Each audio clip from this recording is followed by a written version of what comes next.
अरे होला ना फील कुर्ती अरे कोइला ना ढील रजो अरे अभिले ना नसल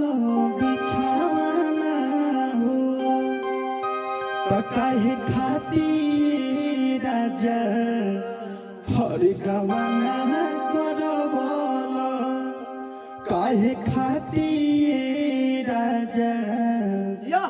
अरे गवाना करवला तो गोदी में नाती हल खेलवाना हो अरे गोदी में नाती हल खेलवाना हो तंदू लाइन हो बोल भैया अरे काहे खाती राजा की गावाला करवला ठीक बा नीनू काहे खाती राजा अरे गावाला करवला की गोदी में नदी हल खेलवाना